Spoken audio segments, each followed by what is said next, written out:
And I know the Super Bowl was over, and it was a beatdown.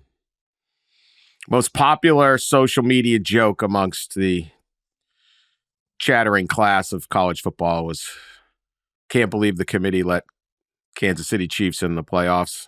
So yeah, saw that about 100 times. It was funny the first few. Yeah. Yeah. It was an enjoyable AFC ain't played nobody, Paul.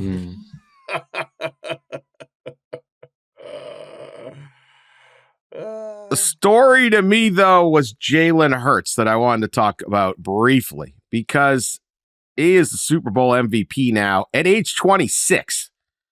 Seems like this dude's been around a lot longer. Also, devastatingly handsome. Very good looking man. Got it all. Very, very poised. He's thoughtful. He's very impressive at the Super Bowl. But he and he got asked this after the game, which was great. But we saw him. His most famous college moment was getting benched in the national championship game for Tua Tagovailoa. And he handled that day at Alabama with incredible class and grace and all of that, right? And then he goes to Oklahoma and does well there, and then he gets drafted, and he goes along, then he loses the Super Bowl, and then he finally comes back and outplays Patrick Mahomes, kind of for a second time in this game, but completely outplays Patrick Mahomes. And is named Super Bowl MVP. I probably would have given it to a defender, but whatever. And now he's a champ, and I find that journey to be absolutely amazing and a real testament to who this guy is and all of that. Pat, do you ever imagine that day when he gets benched in a championship game? You'd think this guy's now been in 2 Super Bowls by 26 and is an MVP? No.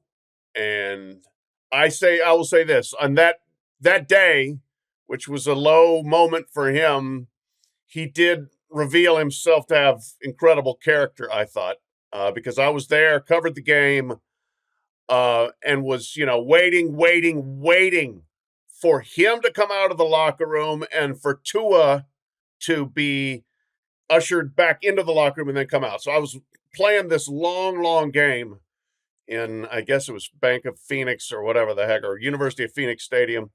And Hurts finally came out, and he had a smile, and some fans were still hanging around, and he took a picture with them. And his guts have got to be just twisting inside. Like, I just lost my job during the national championship game, and this freshman had to come in and save us, and the freshman's going to go on to be a superstar, and what's going to become of me? Some element of those thoughts had to be going through his mind. And I talked to him briefly as he was walking to the bus, and he's like, "Oh, we just won a championship." I mean, just incredible poise, class, grace. And he gets on the bus, and I'm thinking, gosh, I don't know whether we're going to see that. We'll see him again somewhere, but I didn't think we'd see him back at Alabama, which he did come back for a year and compete with Tua and lose the job until he replaced Tua and won the SEC championship in an incredible full circle thing. And then he went to Oklahoma. It's a career arc we probably won't see again. The guy that loses his job in that situation is not coming back to that school again in the future, right? So, confidence in himself, confidence in the program he was in, that it was all going to work out, everything was going to be okay. An ability to handle a tough situation, grow from it, get better. He got better and better and better as a quarterback. He's still getting better. So I think it's a phenomenal story. I'm a huge Jalen Hurts fan. I was so impressed with how he handled all of that and the way he's handled his pro career. Just an outstanding guy and a great story. Well, there's a few times where we've seen Nick Saban get choked up on camera and almost start to cry or start to get just incredibly emotional.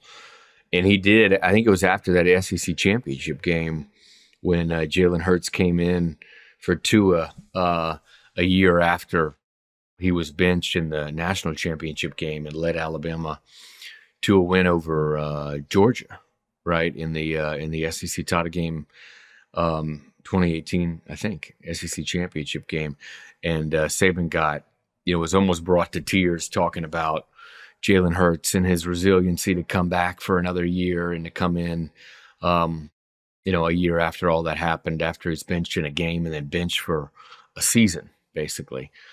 So it's remarkable. There's a kind of a screenshot of Jalen after he's benched in that national championship game with Alabama down, like whatever, a couple touchdowns or something, and he's just like staring into the camera, clearly unhappy. And a lot of that was going around Sunday night. That screenshot of, can you believe this man then went to 2 Super Bowls and won one? Pretty incredible.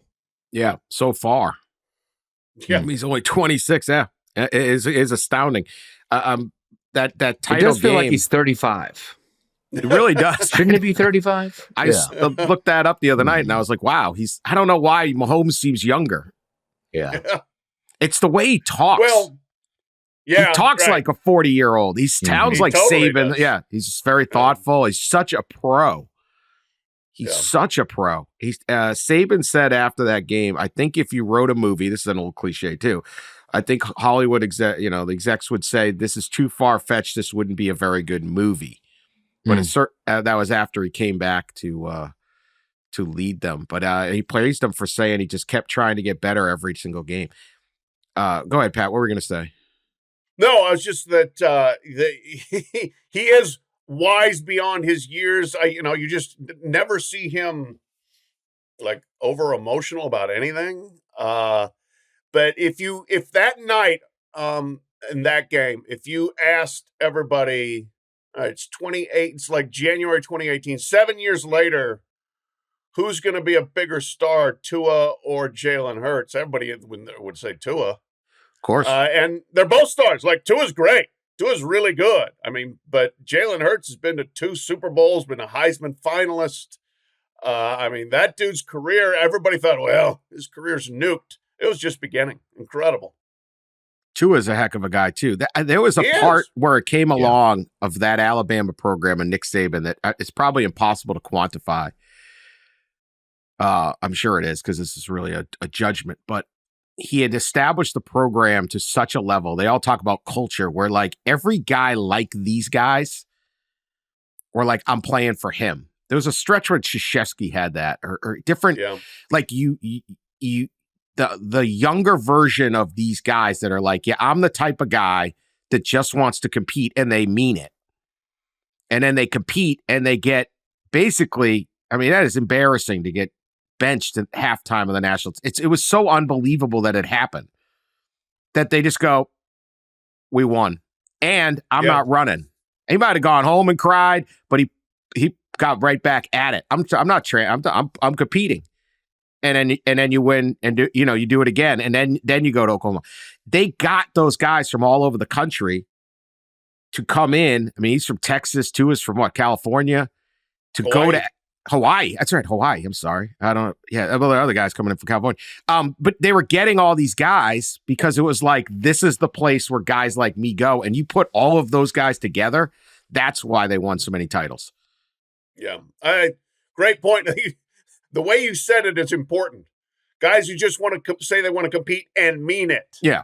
Because everybody says they want to compete, but you got to really mean it. And I think Alabama did have that culture of, we just going to go to win championships, and we'll sort out who's playing and not playing all that much. And then we'll all go to the NFL and make a ton of money, But they did an unbelievable job of finding the guys who mean it about competing, and then fostering that, I think, also within the program. Yeah, and you remember for so many years, Alabama returned so many players that decided not to go to the NFL. And I think, there are probably a lot of things that went into that, but I'm sure one of them was the culture that he built there, and how everybody wanted to win championships and all that stuff. But I remember being a beat writer covering LSU, and obviously LSU's biggest rival was Alabama through the years, and they had that streak against Alabama. And you heard about it from LSU people nonstop. Is how are they returning all these guys? Because LSU would lose all their guys to the NFL, and Alabama was returning half of the guys you would think went to the NFL. And I think the whole everything they had going there, that stretch with Nick Saban. Certainly led into all that. I'm sure the LSU fans thought it was because they had a better culture, not any. Yeah, I'm sure it was culture. Right. That was what's right. Yeah, it was nothing else but culture. Finger pointing. Mm-hmm. Well, that's right. And Alabama's got. Everyone builds the best of everything, but Alabama's kind of got the best of everything, and it's not just the facilities; it's the, you hear people talk about the medical staff, the training staff. Like Saban just was best in class of everything. And I think that continues. Like you see a guy like Caden Proctor the offensive lineman, leaves Alabama to go back to Iowa, and then he comes back. And it's not that Iowa isn't a great situation, obviously. Cooper DeJean played pretty well the other night. But it's like, and I'm sure there were a lot of factors, so I don't want this to be like an anti-Iowa thing, but I think when you're at the best spot and you're like, wait a minute, not everywhere is like this on all those bits. So this story to me, and I'm not comparing the two players because we spent a week, us media vultures, comparing Patrick Mahomes and Tom Brady, but this story is a Tom Brady-like story where Brady, I always felt, was better because he started as the 7th-string quarterback and it took 3 or 4 years to get going, and then he gets benched. Like he has this really an unsatisfactory college career for what he became. He has to walk his way up the depth chart. 3 years, he wants to transfer. He goes and now it's granted this is a different era. There's no portal. But he walks in to tell Lloyd Carr, I'm going to transfer. I'm going back to California or somewhere. And Lloyd Carr says is old school stuff, but he says, sleep on it. He says, you came here to compete to be the best. You're always going to regret leaving and not competing. And he says, just sleep on it. Come back tomorrow. You still want to leave? I'll sign your little release. And Brady went back and Lloyd pushed all the right buttons and he's mad as hell. And he comes back and says, I'm not leaving. I'm taking this job. Right. And that made him a better quarterback when he starts it hurt his draft stock that Drew Henson sometimes started over him because NFL teams rightfully said, what's wrong with this guy if he's not the starter? Right? Michigan must know he's not a first-round draft pick because why in the world wouldn't you start a first-round draft pick? And I think, and yet he just waits and he becomes this incredible competitor that wins 7 Super Bowls. Jalen Hurts, I'm not saying he's going to win 7 Super Bowls. I'm not saying it's the same thing, but he's 26 and he's in his second and he just won one. But the same thing, he goes in the second round and I know that hurt his draft stock. He has got to be a better quarterback, but yeah, people are like, well, if he was so great, he would have stayed at Alabama. It's just a natural thing. What does Saban know? Well, what he knew is he had Tua. Yeah. I mean, like, he couldn't go wrong. But we didn't know that at the time, and now he builds himself up. He gets the right place, and here he is. So there's like a path there between Brady and Hurts that I just found really interesting. And I think the college story to it, I know it's, really speaks to what it is. And it's kind of the best of college sports, right? It totally is. I think we all admire people that go through some of these, a little bit of adversity here and there. My whole career's been adversity. When do I get my suit? I just keep getting benched. Yeah, no, you're a different story. Next time, I'm coming the depth chart. The bottom of the depth thing is that even this far into your career, you're still trying, Dan. You're still trying to get off the bench. We're going to take this thing. We're taking down Barstool Sports with this podcast. Right. Yep, next year. Just like Jalen. We're coming. Mm-hmm. No, but like in reality, there's just not that many Jeremiah Smiths that walk in and start from the day they get there and presumably continue to be a star for the next 2 years and then get picked in the top 5. Marvin Harrison Jr.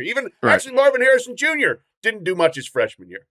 But, there's not that many guys that are that guy.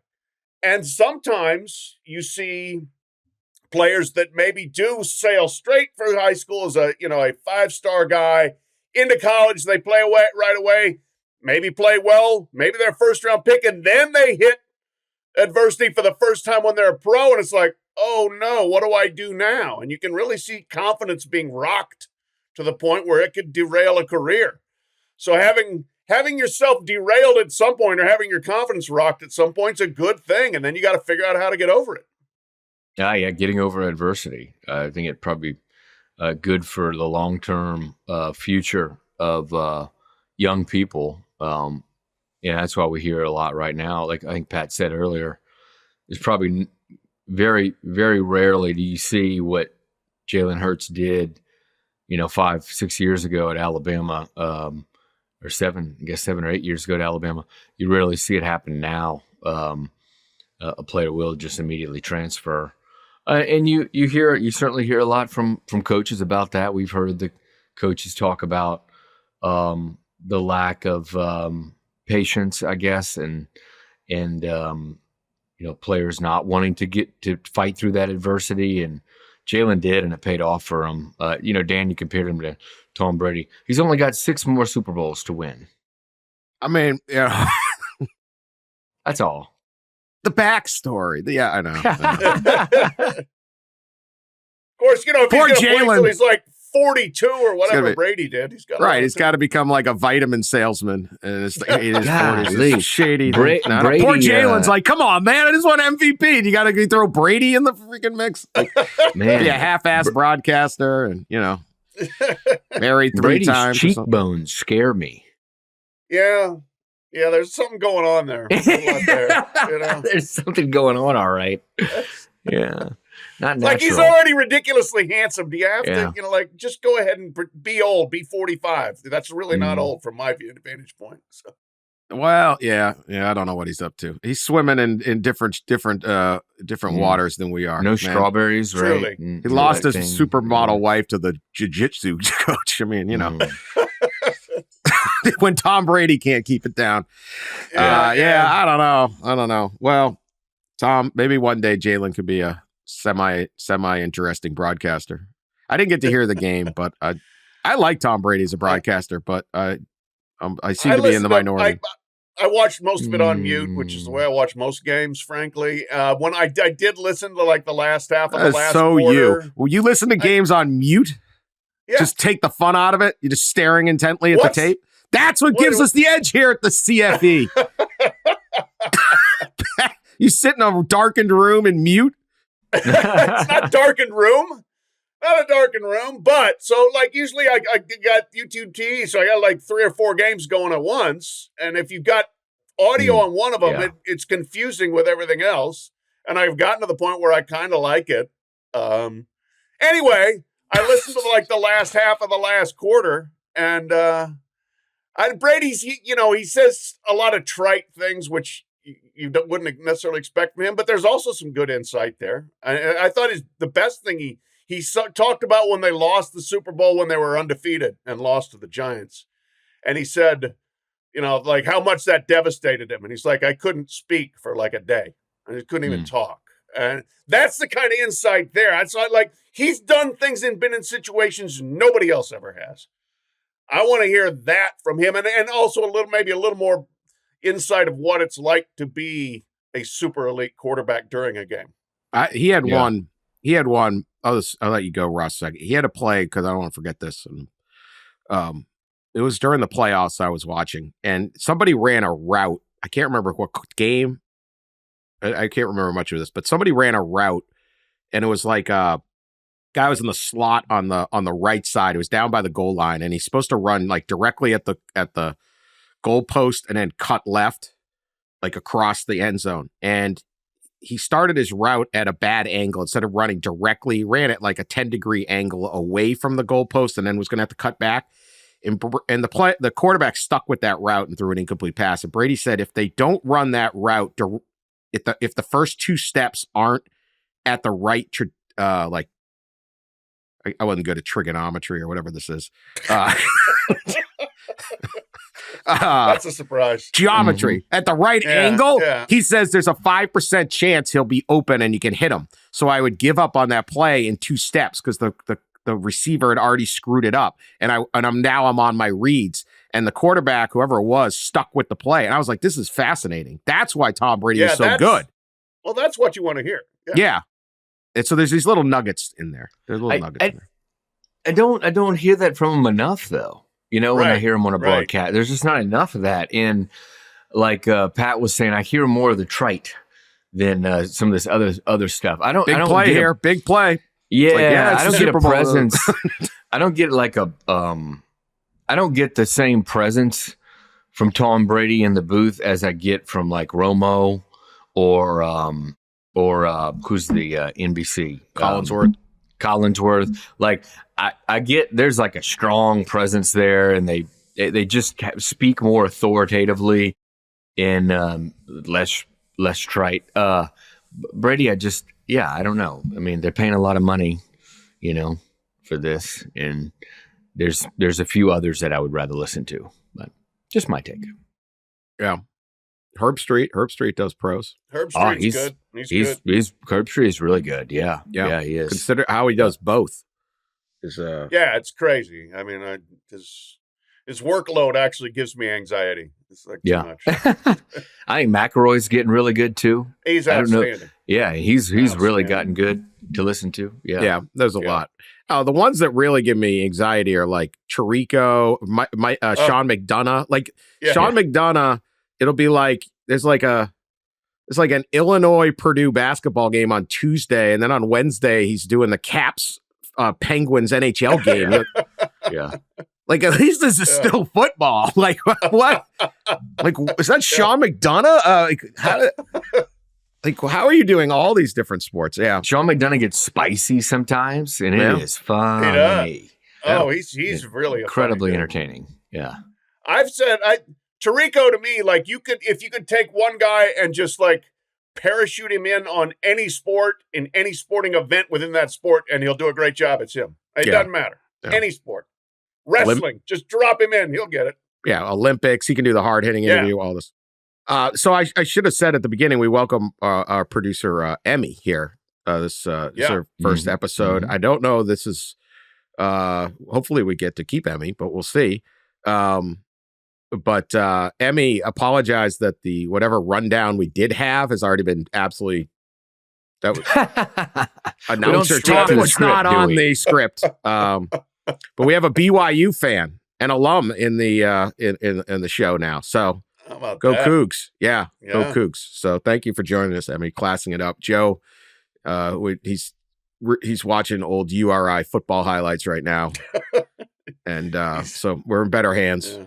Better hands. Got his stopwatch out timing long snappers. Yeah, he's doing this draft stuff. Joe knows if you don't show up for the pod, you get made fun of. So that's the rule. And he didn't show up. Quitter.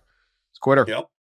All right, we'll be back after we're going to actually talk college football, like current college football. We'll be back after this message. So I was reading this very interesting story by Max Olson over at ESPN, and it is the tale of how Texas Tech put together the number 2 ranked transfer portal class in the country. Yes, that's where we're at. This is college football. Insider look into the transfer haul at Texas Tech. But it has been impressive, and Texas Tech did well last year, and they did what presumably could be really well this year. And I find, as we've talked many times on this podcast, a school like Texas Tech is, to me, one of the more fascinating type of places in this era, because for years and years, Texas Tech wanted to be good at football. They have nice facilities. They have really nice facilities now and all that, but they have one problem that is incurable, and that is they are in Lubbock, Texas. The LBB is not near anything.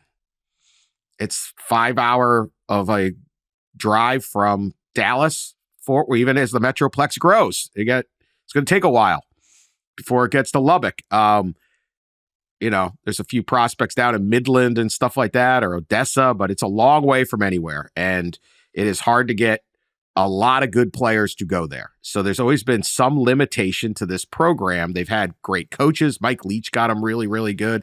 Basketball, they had Bob Knight. There's only so far, though, generally speaking, you can go at Texas Tech historically. When you bring money into the equation, geography tends to matter a little bit less. And so Texas Tech in the state of Texas with a whole bunch of money, if you've seen Landman, they got this is basically the oil patch out there. Give that show a lot of hype. A lot of hype. Did you guys watch it yet? No? Of course not. No. Yeah. Okay. No. We don't take your TV tips. I'm sorry. Yeah. Is it worth it or what? I think you'll enjoy it. Okay. Obviously, I wouldn't recommend it otherwise. I don't know why I'm giving it this much hype. You should be watching, Killer Inside, Aaron Hernandez. If you really are looking for, in case you want to, spoiler alert. Don't bring up the footballs. Do not bring up the footballs. Oh, right. I haven't even done that yet. Oh, God. All right. No. See, I wasn't even pitching my NIL deal is over. I'm not getting paid any extra now. See, good. Yeah. Well, anyway, I need to make an NIL deal with Texas Tech. So Texas Tech, they got money. Maybe they can bridge this gap. Well, they do have some money, and they spent. They were going to spend $5 million on the portal. Max got the whole inside story here. They ended up spending about 10. They brought in 17 guys, but the whole story behind it is really well done. And we've talked about all the various things. Ross has written stories similar to this. But I just thought Texas Tech's particularly interesting because how good could they get? They feel like they could win the Big 12. They feel like they could be a playoff contending team, a playoff team, and a good one. And in this era, they might be able to be, whereas kind of a pipe dream before. And Coach Joey McGuire, longtime high school coach in Texas, great recruiter. And then they have their general manager, James Blanchard, who did such a good job on this class. Notre Dame wanted him to become their general manager. And I think the general manager thing is now going to be just, it's like, hey, the Eagles, they got Howie Roseman, right? That's how they're good. He's a better GM than most guys. And the GM is just going to be everything as it is at pro football level. But he, in this story, which I recommend people read, they talk about all the different things they do. And included to me, which was fascinating, they leave the scouting, much of the scouting to their sources in the NFL. And they let the NFL guys, they get draft lists and stuff from the NFL, and they sit there and say, yeah, we have a 6th round grade on this guy or 7th round grade on this guy going forward. And they kind of just trust their friends in the NFL. So they're not wasting a gazillion hours watching tape. They are watching tape and they're getting it to the coaches. But the general manager staff is kind of targeting all these. Here are the good players in college football, wherever they are. Let the resource-rich NFL sort these guys out, and we follow that lead. And then they just put together info on everybody. Are they originally from Texas? Do they have family in Texas? Could they come? What are they doing? And they track them the whole year. Oh, the guy's got a high ankle sprain. He missed the last 6 weeks. Maybe he's going to. And they put together this list and to see once they hit the portal, they feel like at Texas Tech, they have to jump immediately. Get them in early. You got to be first because if you're Texas, if you're the 14th call and you're Texas Tech, you might not get the call back. And they said 85% of what they do is a total waste of time because the guy either doesn't go in the portal, would never come there, all this stuff. But they put in this massive amount of effort to get ready. And then these guys hit the portal and they pounce and they get them up on campus. And then they talk about what you've said, Ross, is the big strategy this year was get NIL money into them before June when it's going to be policed. Yes, and we'll talk about how they're going to police it in the future. But I thought it was a very interesting story. I know you read it, Pat. I think you did too, Ross, of how they're doing it, Texas Tech. And is this the way a school like Tech can hustle harder and maybe bridge the gap between them and a school that's sitting on so much local talent? Well, hustle harder and have more money, right? That always helps as well. Spending $10 million. They don't have more, but they have enough. Yeah. Enough to compete. Yeah. But yes, they're spending 10. That helps. No question. I mean, 10 on, I can't remember, Dan, I was skimming the story. 17 players. Yeah. Yeah. So it's pretty good. That's pretty good, I would guess. And throughout the portal, fall portal when it was open, there were like 3 or 4 schools that said that he kind of got the vibe that they were being more aggressive than any other in spending and all that on this specific class. And Texas Tech was definitely one of them, right? Texas Tech, Auburn, maybe LSU, Florida. But Texas Tech was certainly in that. Penn State maybe eventually. Texas Tech was in that group, and you see why. $10 million on 17 players. So they have money, but it is fascinating how they. The most interesting part to me is what Dan hit on there was how they scout. You could spend so much time, right, wasting on film, and if you're able to go to certain sources like those in the NFL and get a quicker read on it, that is really fascinating. And there's one thing Joey McGuire is, and that is aggressive when it comes to recruiting. And they have made that a number one priority. And hey, in the Big 12, right, there's more parity than any other power league. There's no real big dogs. There's no real little dogs. They're all kind of even. The league as was evident this past season is up for grabs, and so there's no reason to think that Texas Tech can't win it all there. Yeah, they've got like this. This has the elements of your classic Texas driver story. You got a billionaire who cares deeply about football at his alma mater and wants to win. You've got all the players in Texas. You've got a coach and a general fan base who are like, they're on the way up, but this is like, they realize the urgency is there. You've got a conference where you can be upwardly mobile. TCU did it. SMU did it.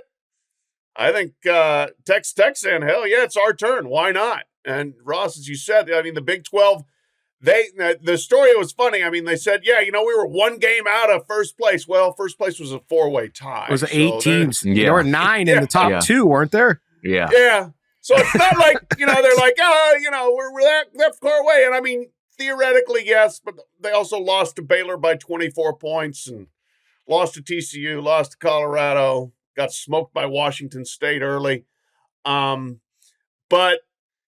the big thing is you got the ambition, the wherewithal, and you've got that one booster who really doesn't care how much of his money he spends, like the guy that basically bought SMU into the ACC. So you've got a lot of the elements there. It is tough getting people there. I think the 2 most out there power programs in terms of where they are, and I'm not sure power program still applies to the other one, but is Texas Tech and Lubbock and Washington State and Pullman. Yeah. Like there's nothing anywhere near them. So there are difficulties there, but it's not impossible. And we'll see. Joey McGuire, I thought in the story kind of basically said this is make or break for us and basically for him, that they've kind of got to make a big push this year. Well, there's a lot of that this year. I think a lot of the schools I named that we heard spent a lot of money in the portal and were the most aggressive all have coaches going into a season that's very important. Joey might not be as much of a pressure cooker as some of these others, but Hugh Freeze at Auburn, Billy Napier at Florida, all those were really aggressive in the portal, and for good reason. This is kind of it going into this season. It's interesting because in the past you would have this Joey McGuire's job security is, I would think, very good, but opposed to those other guys. But it used to be, all right, we're going to bring a guy back one more year, and you were kind of hoping, like generally speaking, once the slide used to happen, it was over. But now you maybe can rally. It kind of adds this element where there wasn't a whole bunch of, a school like Auburn, a school like Florida, a school like you mentioned, those fans would be going to the season like, oh, man, like, we'll see. Wasn't a lot of hope. But now you can sit there and say, all right, let's see if we can bounce back. And so it kind of adds a bit to it. Yeah, on some of the stuff, Blanchard, who I found particularly interesting in here, this was his NFL thing. He says 90% of the work is collecting information. He puts big emphasis on feedback from pro scouting contacts and closely monitors every player who has NFL grades going into the season. So they pair their list that way. You might watch tape and be like, the NFL likes this guy. I don't really like him. Listen, they got way more information than we do. So take the ego out of it. If the NFL is saying this is a 6th or 7th round draft pick, let's lean towards the guys who do this all the time. Let's have an advantage. And then he said, I'd say 85% of it is a waste of time because most of them stayed or went to the draft. But that 15% that wasn't a waste, man, we executed on it. We were proactive. We already had grades on guys, already had everything we needed done. There's maybe a surprise here or there, but come December, we've been talking about these guys for what felt like 5 or 6 months. I guess I had always, obviously the scouting is a big deal. And Saban did this. Go back to Saban's program. He had all these analysts and they were very good at picking their players. But I just think this is like these scouting departments are going to be like the NFL. They're as big or bigger than the coaching staffs. Sure. I think, that's been an evolution and probably will even accelerate now. Is just you have a staff to coach and you have a staff to do nothing but figure out who your next crop of players is going to be, whether it's college or high school, and perhaps even different staffs to a degree for that. Some that are just scouting college and some that are scouting high school. So, as long as we have the incredibly transient nature of player procurement coming and going, then I think that's going to be hugely important. So that these people, as much as we talk about potential cost containment, that sort of thing, staffs are not being contained. That's for sure. No, not at all. Now, Ross, as we mentioned in here, you can pretty much do any NIL deal you want right now until the middle of the year if this house settlement and all this goes in. But then they're going to try to police NIL. They're going to try to police it. Real NIL is going to become a real term. I am amused, eager for this, looking for the joys of trying to do this. Good luck to you and the Red Sox who's ever trying to take this job on. But it seems the job is being taken on not by the NCAA. What is the latest here on how they're going to police the new bit of jurisprudence in college athletics? How is it going to go? Yeah. We've discussed, I know, in the fall just a little bit, maybe not in detail about this, but about how the new enforcement entity that will police the revenue sharing aspect of college athletics will be not from the NCAA. It'll be from the power conferences. And I had a story last week. Are they going to have an office? Are they creating? Well, it's a LLC. It's a newly created company that will be overseen by a CEO or some executive director. I don't know if they have the title exactly yet. It will have a lead investigator, head investigators. It'll be a completely new entity, it's in Lubbock. As far away from anything as it can be. That's right. Are they going to post up across the street? Is this or are they going to do like Wolf of Wall Street style? Get out on like Long Island where the guys won't leave or something? Like what? This is a great question. This is why you're a great reporter, Dan. Yeah. Look, these are great questions that I didn't even ask. Where is there swag? Where will your what office is this thing be located? Called? What is going on? They don't have a name. It's a nameless. I did ask that. Nameless. There's no name. At least they're Sergeant Schultz LLC is what it is. For anybody who's like not ancient, look up Sergeant Schultz and Hogan's Heroes. Just to recap, there is a thing called the NCAA enforcement staff, and they would investigate this type of stuff. This is what their job is. They've had a lot of experience doing it to mixed results, but most of that is because the schools, particularly the ones in the power conferences, fight them on everything and continue to find new ways to cheat the rule book.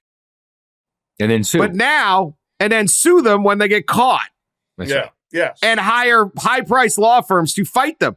Now, these same people are creating their own secondary thing and taking it on themselves. It's like creating your own police department. Like the mafia. Right? The goal is to create the worst police department in history. That's what the goal is. Do they want to catch anyone? What is this? No, Why would they? Why would they do this? They're going to get sued. Like, you're like, man, it's impossible to be the NCAA right now. Anything you do, you get sued. You can't catch anybody. There are no rules. You're going to have to try to get private business people. They're going to, okay, I gave $10,000 to the kid to do an ad for my home cool. Remember that kid, the coldest? Yeah, up in Offered. Well, did they pay more than you should get paid for a local television ad in Lincoln? Like, you're going to go through that? Who the hell would want this job? Like, I don't know what the coldest got, but what's the market rate for a local TV ad in Lincoln, Nebraska? Who the hell knows? You want to do this? It's never going to work. And these are smart people who don't like wasting money. What are they doing, Ross? What are they thinking? They're trying to find ways to have enforcement, have real enforcement. I guess that's the goal. And there's three parts of this new enforcement arm, and a lot of this is in the settlement, but some of it is actually not. It's outside the settlement, in the settlement terms. But one is the cap management system. We talked about before that basically schools will have to submit their budgets of who they paid so that everybody could understand, like, did they stay within the cap, all that stuff.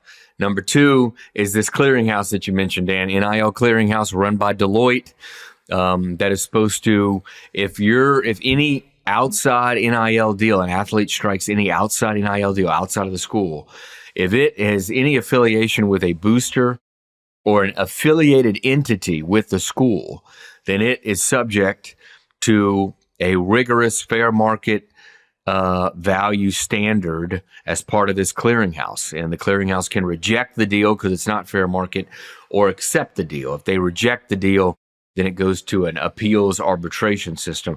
And the third part of this whole thing is what more so we're talking about here, this LLC company, all of this with the new CEO, and it's over the really enforcement infractions part of this.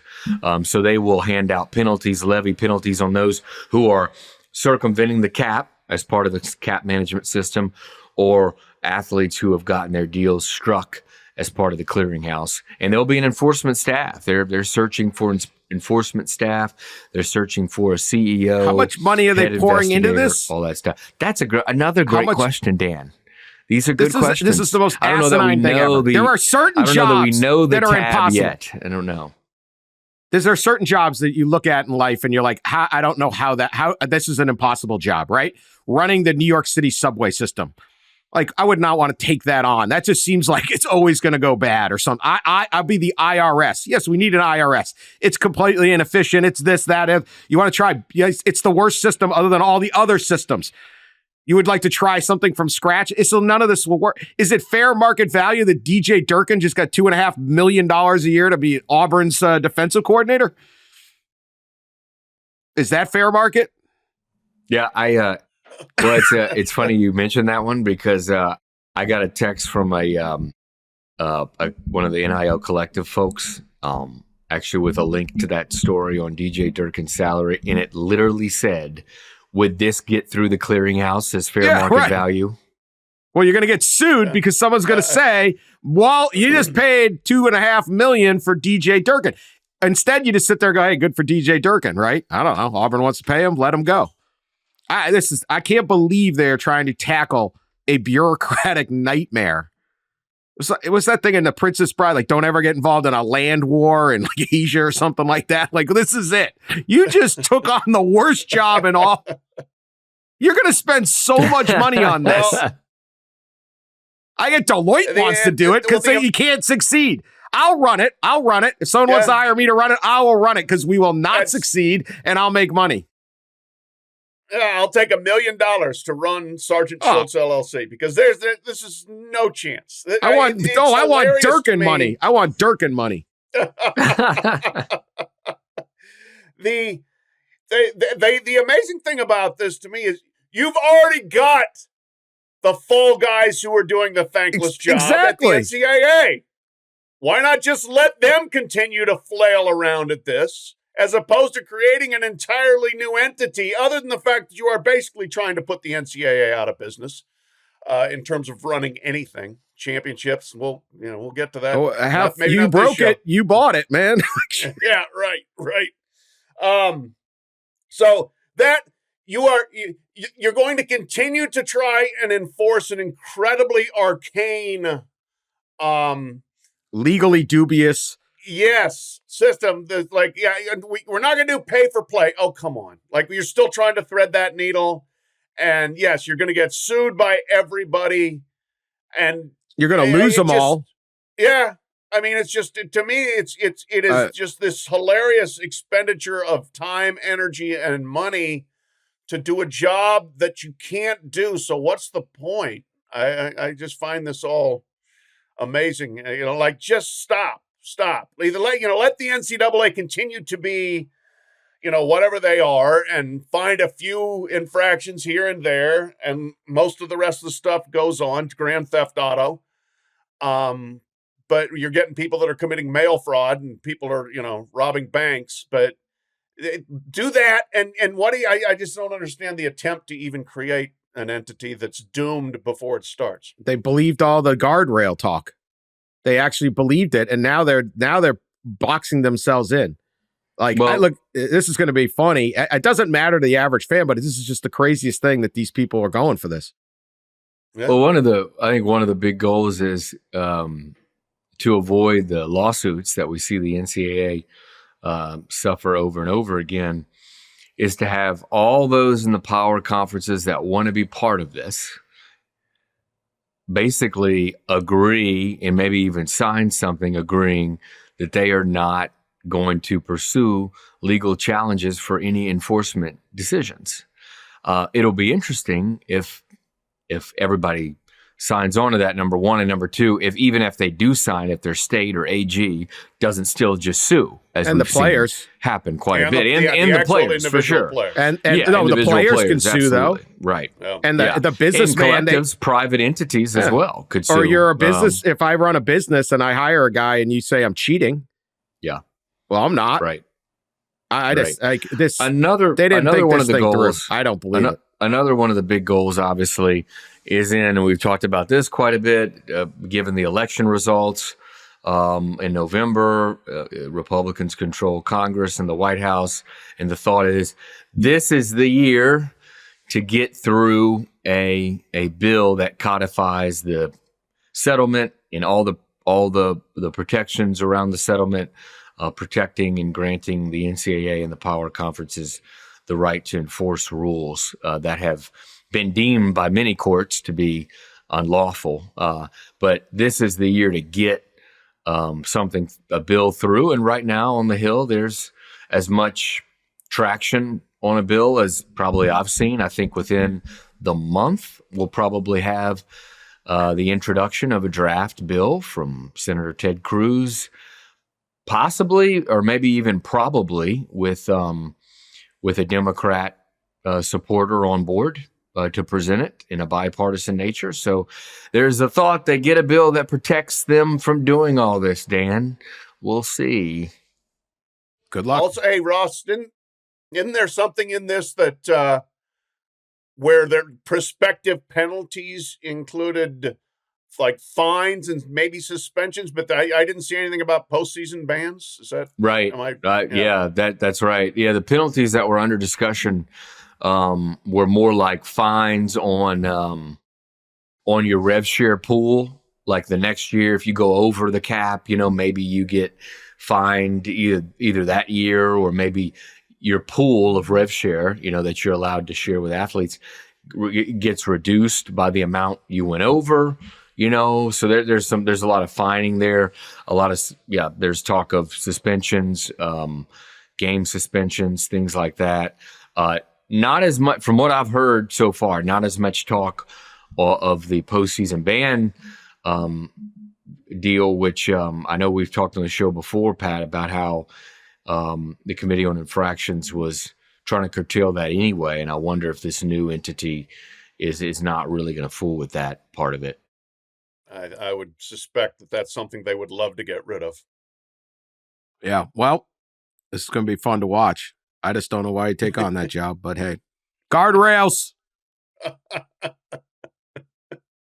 It's just one of those problems. It's like, oh, I could do the New York. I could run I could get these subways running on time in New York City. A little more complicated than you think. It's my guess. It's a little more complicated. They haven't done it. No one's been able to make them all come on time for 135 years. Nobody wants to be enforced, and then once somebody starts getting away with something, that's when everybody loses their mind and says, well, we're doing it too. Yeah, we didn't really do it. Yeah. Anyway. Well, everybody wants enforcement until it's their school. Well, there you go. Yeah.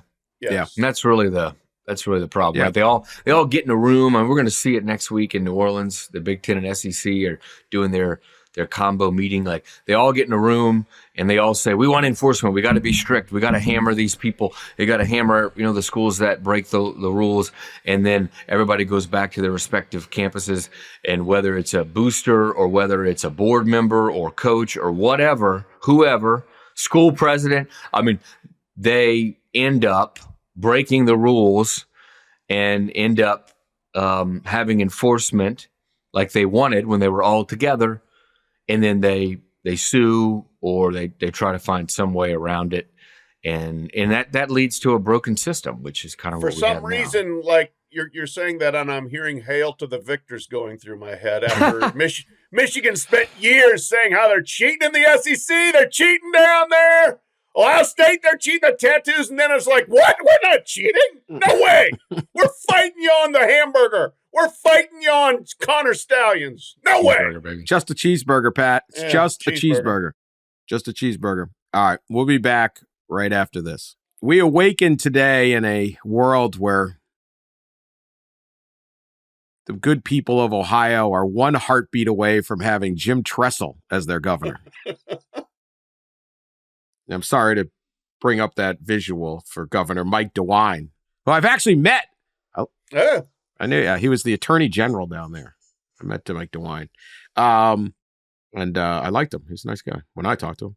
I assume he's doing a pretty good job as governor of Ohio. I don't know.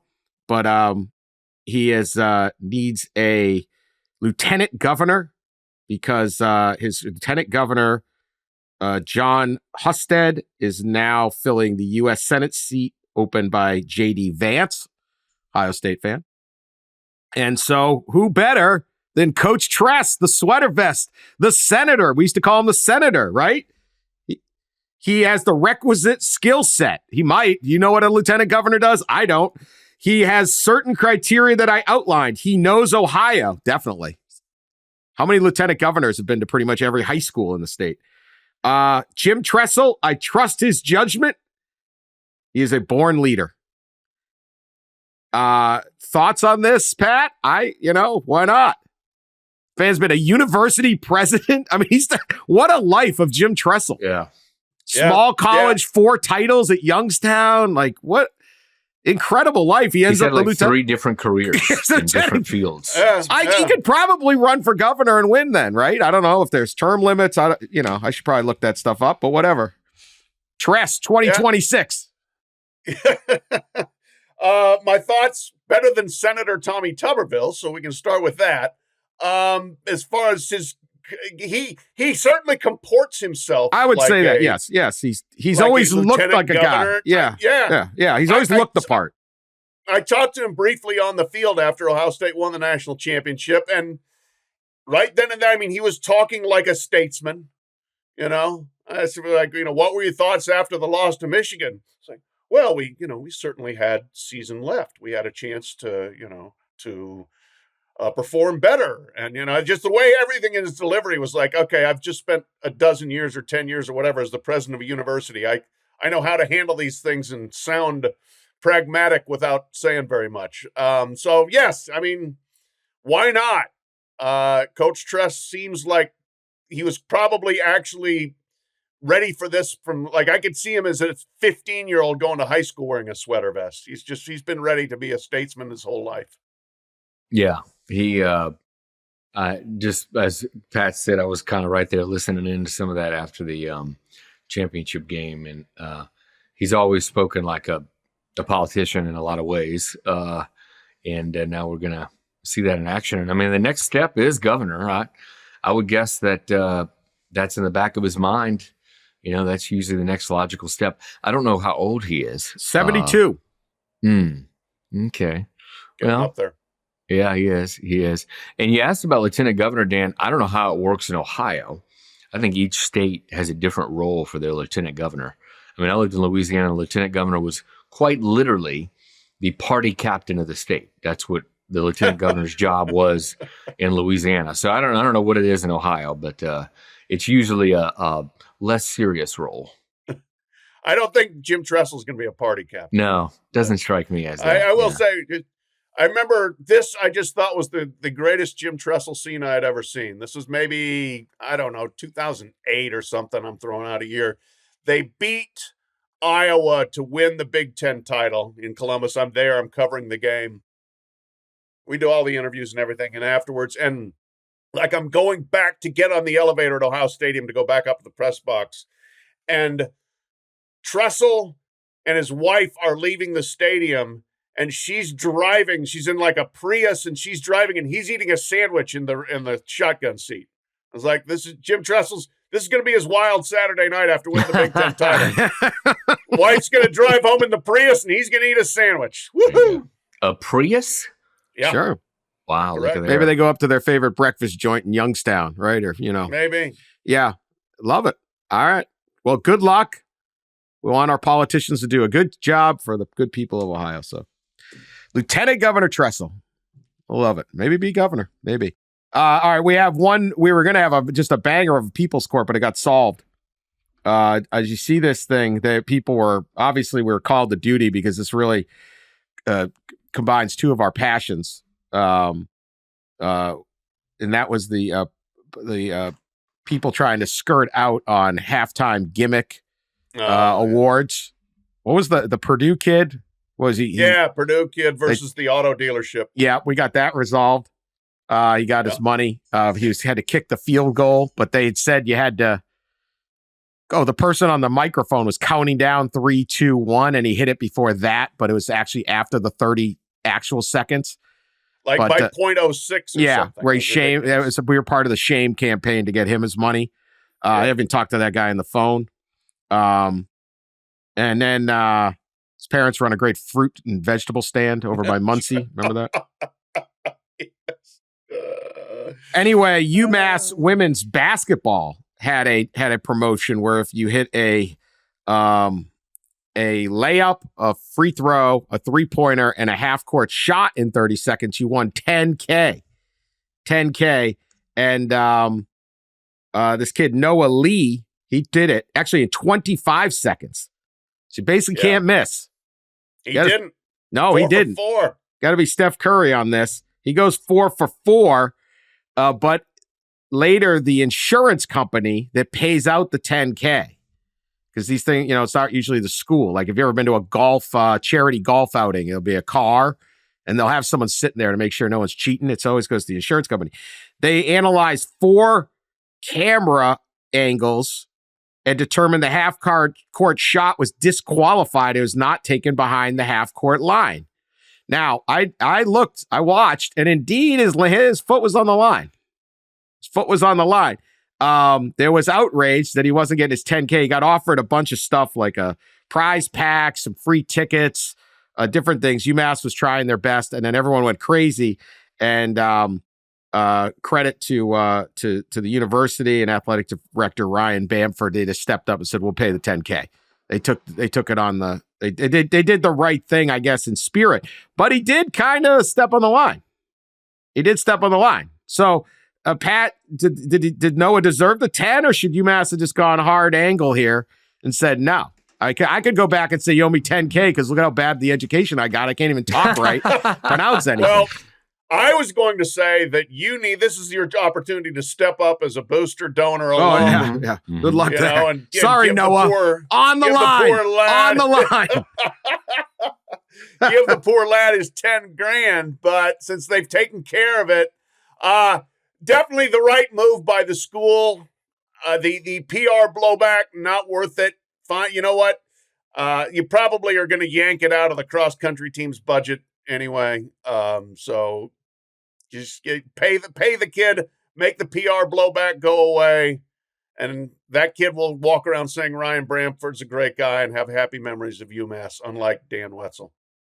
Who's the insurance company who Odds On Promotions in Reno, Don't Nevada. hire them. I was about to say not a great look. They're probably for the insurance company. They're claiming that they had not completed their 30-day claim verification process and no decision had been made.